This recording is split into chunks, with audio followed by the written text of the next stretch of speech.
to get a sense of how much work I actually have to friggin' do tomorrow. Like, come on. I know. And Fergus, no help. For that reason, we shut our mics off. Okie dokie. Yes. There we go. This is Mark and Charity's Coffee Podcast. Mark and Charity Coffee Podcast, 10 days before Christmas, Thursday, December 15th today, a throwback Thursday for Burger Revolution. Despite votes, which we did not add up, we played Billy Mac's Christmas is All Around from Love Actually. Didn't matter how people voted this way. I didn't care. You really didn't. Because normally, I might have lost. I've said that before, where the outcome wasn't what we expected or were hoping for. Yeah. And I've said, well, I'll just play that song. Well, no, this is where we either take it seriously or we don't. We're gonna, right. But this week, I know how much I chose the song I chose, so it would lose. Bottom line. I did not want to win this week. No. So I thought I chose a song that would not win. I wanted you to win. So when I said this morning, you know what? Let's just play yours anyway. It was kind of tongue in cheek, but you were like, fine, okay. Good. There it is. Locked in. Ready to go. No argument. In 3, 2, 1. Hesitation. Even at 8, I'm like, okay, so what are we playing? Because clearly you lost. There wasn't a question. And you're like, yeah, no, I got Billy Mac in there. I go, all right, we're doing this. Let's do it. Hey, stop making it sound like I overrode everything. Yes, you were a willing participant. You are just so, like, I joke about it, but when it comes right down to it, when it comes to the nitty gritty, the overall planning of the show and how it runs. Gosh. Sorry, it's the technical side, how it runs. You are very particular. You are. You want it to run a certain way, and I agree with you. There's a standard. So it's the high quality professionalism that our listeners have come to expect from this program. But you do have a standard, and this to me is like, wow, you really want to hear this song. So this social exercise of today proved to me, beyond the shadow of a doubt, that people pick your song because they like you. The song can be a piece of turd, and it doesn't matter. Is that why? Yeah. They don't even look at the title. They just see Charity, click. Mark, no. I will say that's true for my mom, who votes every week. Yeah, absolutely. Doesn't even matter. The rest of them, I didn't win by a vote this week. A lot of people. It shocked me. Doesn't matter. I don't think that's why. Vote for you. I don't know why. I don't. And that's... Beats me. I think I'm a nice person. Of course you're a nice person. That's what I do. You picked a really good song this week. This is why I'm so flabbergasted by it, because my song was not good. And I don't believe it's because they like me more. Pretty sure. I just don't understand it. Okay. I thought I had a pretty good feel for our listeners. And they have totally knocked me off that horse. I have zero instinct on what the heck anybody thinks. I have no idea. How could you not want to hear Billy Mac? Even though... And yet they did.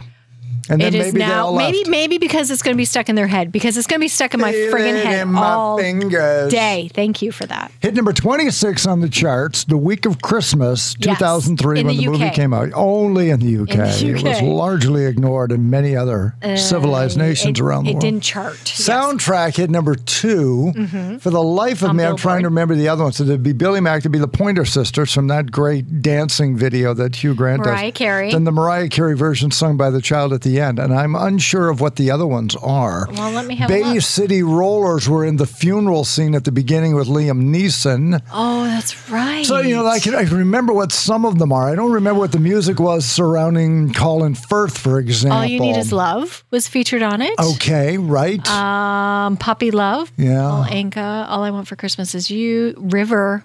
Oh my gosh. River. How could we have forgotten River? You said the Pointer Sisters. There's a couple other ones. Like I Love You, Pharrell Williams was featured on there. Yep. No, don't know Songbird, All Alone on Christmas, Smooth, Rob Thomas's Smooth. Wherever You Will Go, Both Sides Now, Joni Mitchell, of course. Yeah, of course. That goes with the river. Gut-wrenching scene. Oh my gosh. Yeah. Okay.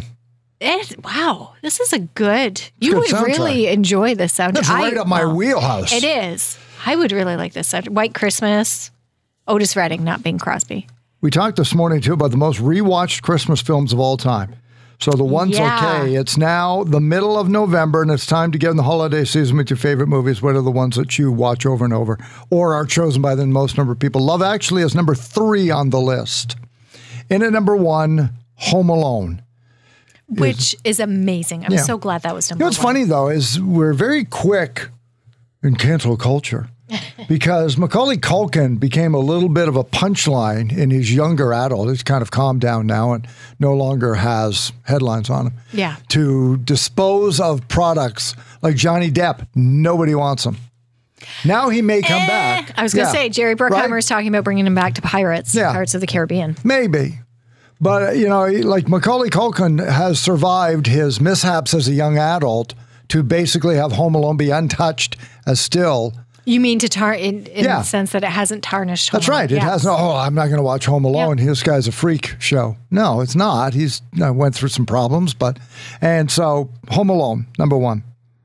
Love Actually, number 3. Home Alone 2, Lost in New York, was number 4. Elf, number 5. Die Hard. Yes. Number 6. Christmas movie. A Christmas Carol, which I'll assume is the old one. The old one, the black and white one? Yeah. Okay. Nightmare Before Christmas, number 8. Miracle on 34th Street, number 9. And It's a Wonderful Life in it, number 10. But I purposely like this morning, left off number 2. You didn't mention number 2. Number 2 is a movie called The Snowman. Which we had to Google. And there was actually some not controversy, but some arguing going on about this. It was confusing to some people. Confusion, yes. Because and I'll be honest too, when you said The Snowman, I'm like, oh, Jack Frost. And that's what our listeners thought too. Yeah, that's the Michael Keaton movie. It's really good. Keaton, but it's called Jack Frost. That's Jack Frost. Not The Snowman. Guy so I comes Googled back it. as a snowman for his son. Cry your eyes out. It's very touching. And it's further down the list. Never watched it. But it's okay. It's got Kelly Preston in it too. So it's okay. I should watch that. But The Snowman, 1982. Yeah. It's a British film, animated, only about a half hour long. I'd like to watch it. There's a version, it's uploaded on YouTube. You can watch it on YouTube. And I'm reading the comments and everybody's saying, I remember this from my childhood. Thank you for putting this up here. And I can't believe this is still around. And I've been looking for this everywhere. And I have never, I had no idea what it was. Yeah, if you can't find it, how is this number 2? Because most rewatched 2 would have to be everywhere, much like Home Alone, Love Actually, Elf, Die Hard, Miracle on 34th Street. In at number 11, Harry Potter and the Philosopher's Stone. It features a Christmas scene, not a Christmas movie. And I know that some people, they have their marathons. Like you mentioned watching Star Wars when you're with your family. We had a Star Wars marathon one day on Christmas. I do know people who will sit and watch Harry Potter on Christmas Day and Boxing Day, like over the holidays. They'll watch because that's reliving a childhood. It is. That's for sure. Certainly. Gremlins, number 12. Yes. Polar Express, number 13. Aww. Makes sense. Yep. Muppet Christmas Carol, got it. White Christmas. Nice. What number? 15. 15. The Holiday, number 16. That's a good one. Is that with Cameron Diaz and Kate Winslet. Is that Christmas? The Holiday? Yes, it happens over Christmas. Yeah. Okay, see, Christmas, I thought that was Valentine's Day. No, Christmas. Okay, I've totally got that one wrong. Is it worth watching? Yes, I watched it a couple of weeks ago. It is. Is it sad? I enjoy Jude Law. It's very vulnerable Jude Law, which I quite enjoy. Oh. And yes, it is. It's worth watching. Okay. It's very good. Jack Black, who, again, not a character you would see him playing, does a very good job. In a rom-com? Yeah. The Grinch, which I will assume is the Benedict Cumberbatch because it says 2018. It's number 17. I was going to say the cartoon, but no. How the Grinch Stole Christmas 2000. So that's Jim Carrey, number 18. So the two of them are sort of lumped in there. Chronicles of Narnia, The Lion, the Witch, and the Wardrobe, number 19. That one. Is that a Christmas movie? A lot of snow. So, right? A lot of snow. Okay, but it wasn't happening around Christmas then. I don't remember it that much. Okay, might have to revisit number that one. 20, The Santa Claus with Tim Allen. Yes. 21, National Lampoon's Christmas Vacation. Now, the thing is, when you start getting to the Santa Claus and National Lampoon's Christmas Vacation, you would be forgiven because I thought the same thing. Wait a minute, 20 and 21? Like, weren't those always viewed by everybody to be revered? Yeah. And always comes up in trivia questions. Why aren't they in the top 10? They're down at number 20. Wow. of the movies that are rewatched the most over the holiday season. Scrooged. With Bill Murray, Christmas Eve. We watch it every year. Number 22.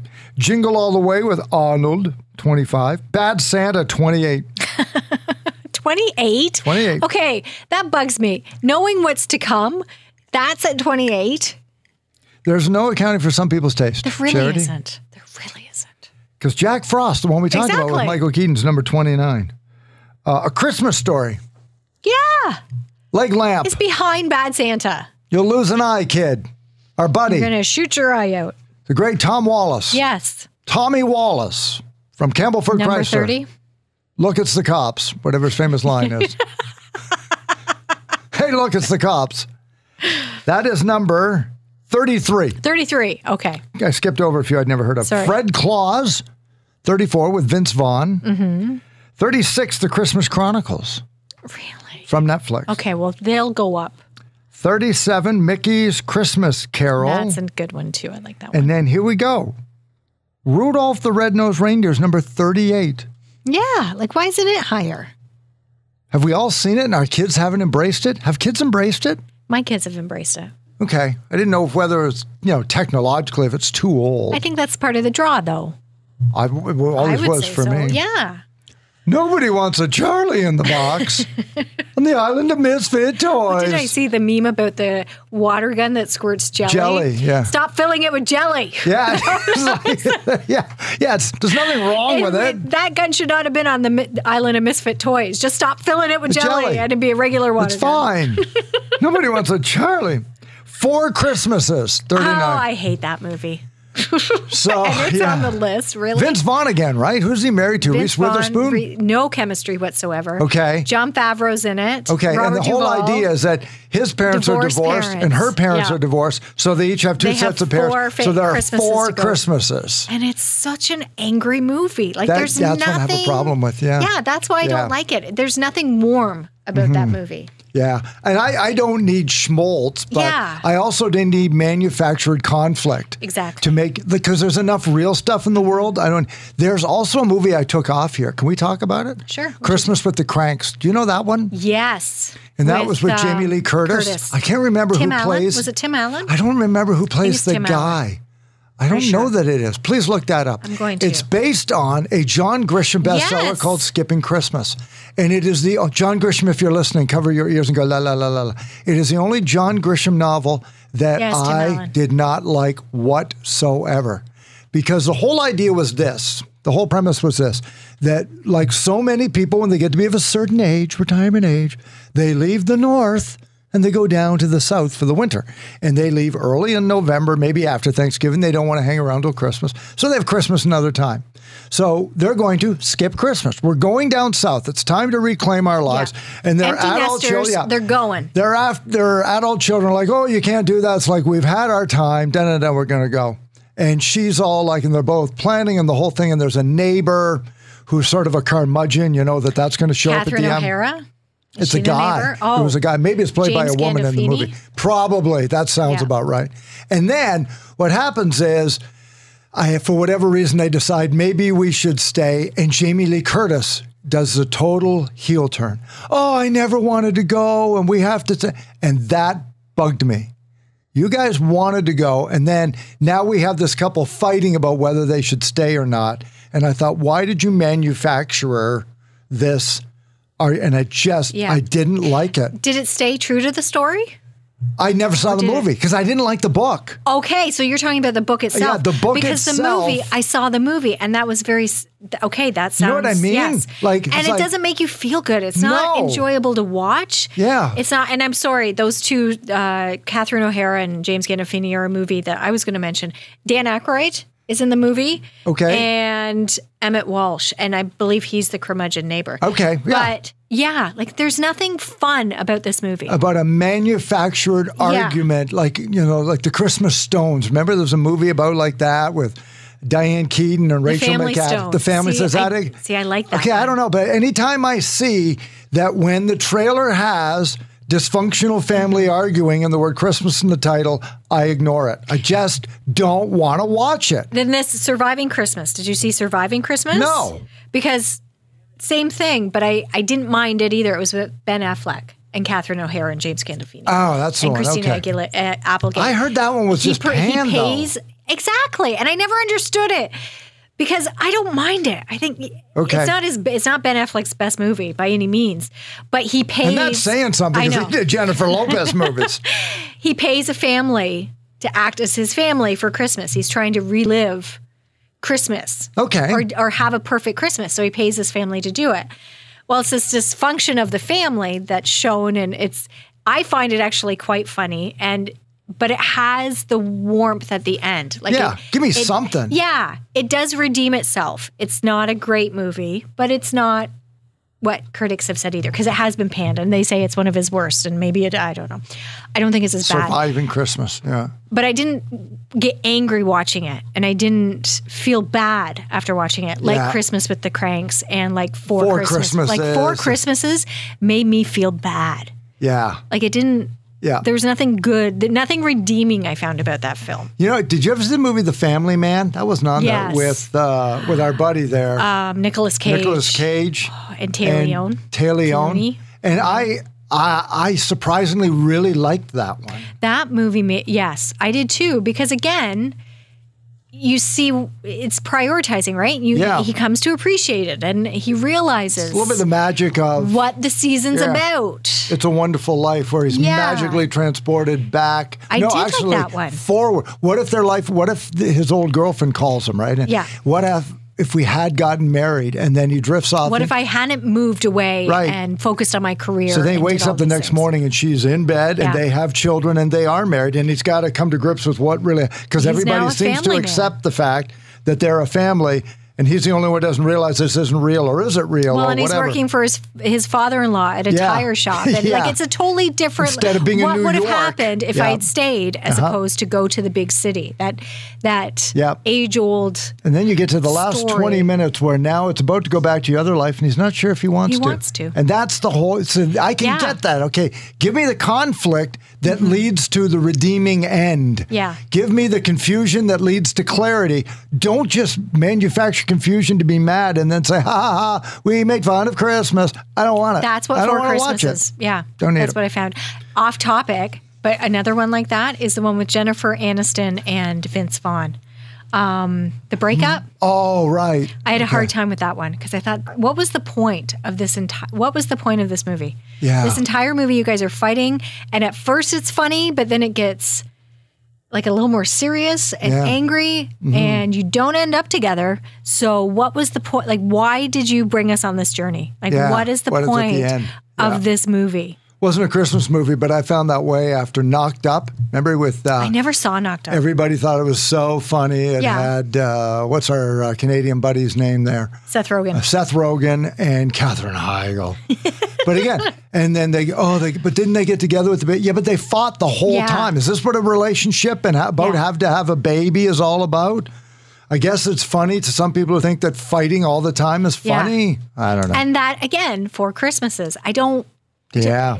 It just doesn't, that's not, I don't know. It's not enjoyable. Well, we went down a long road with that one, didn't we? Okay, so those are the two movies that we all like to watch over the holidays.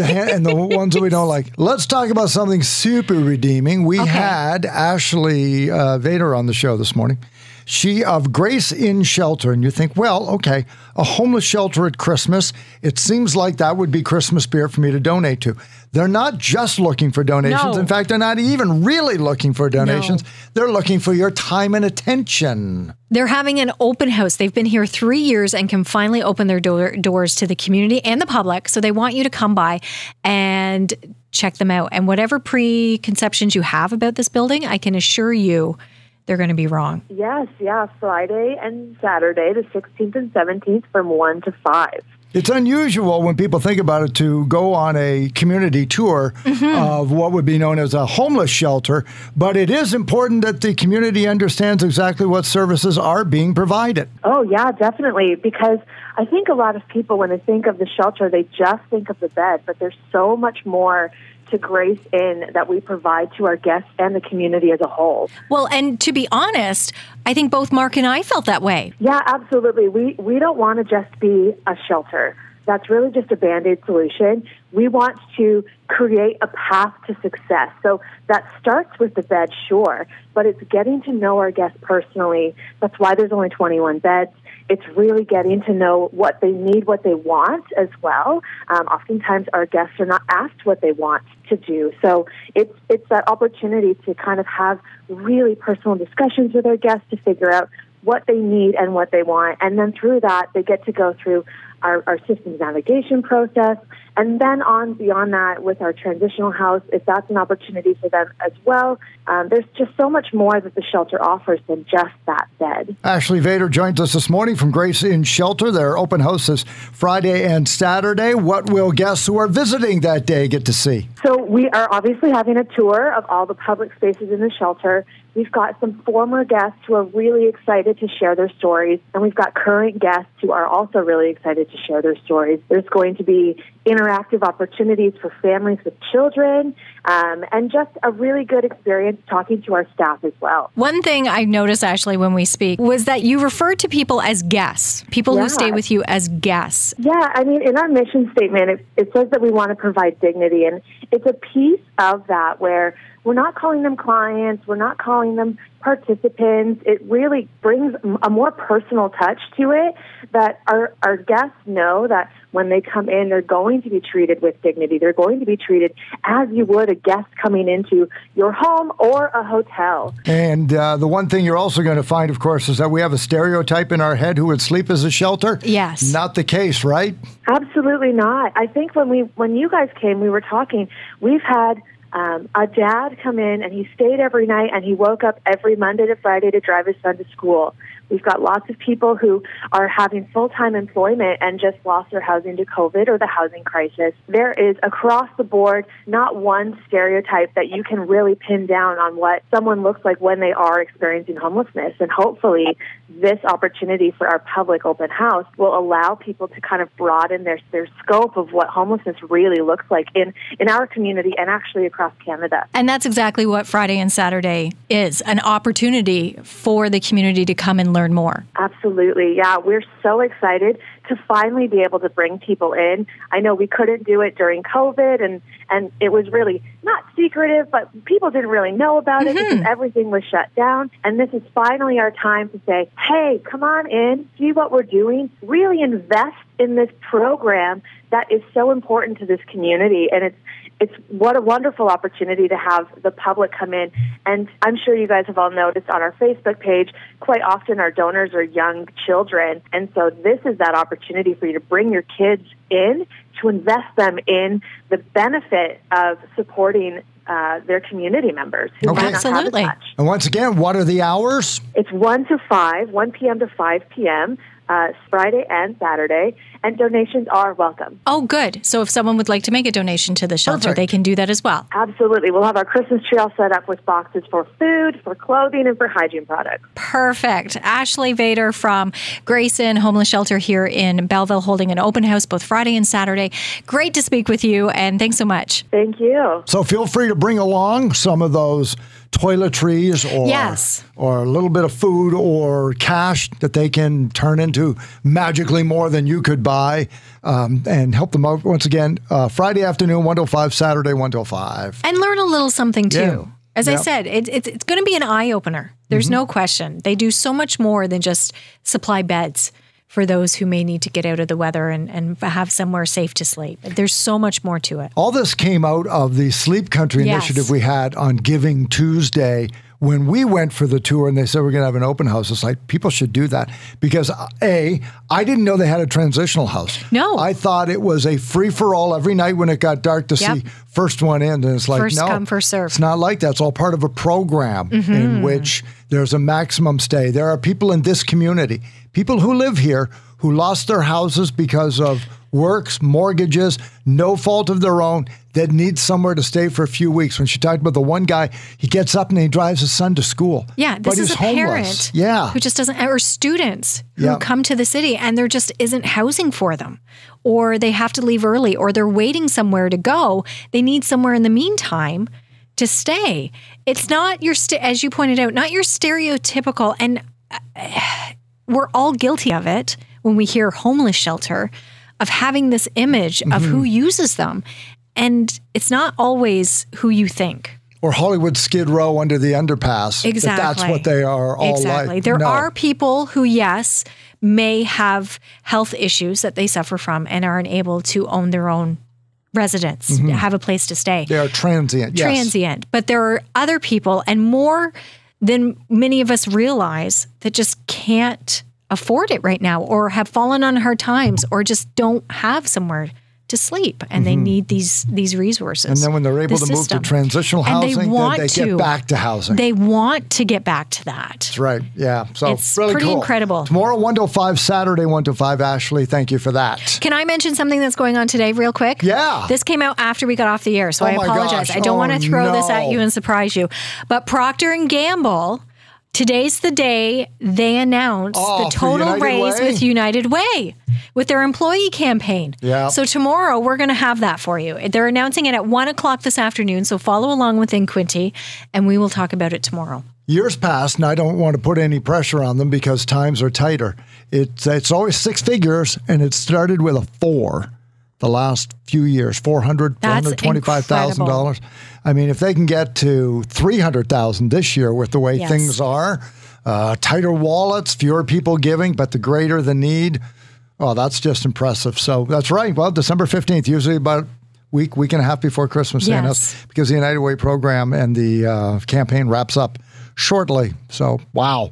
Good for them. Thank you for that. So we'll talk about that tomorrow morning. We got our dad joke for tomorrow. That's going to be on there, and we'll see what the show sounds like. You might be at home. I may be broadcasting from home tomorrow again. So it's been almost a year. That's okay. Okay. You get over it faster than I do. Well, no, I would much rather be here in studio. But yes, I am sorry if the weather blows through.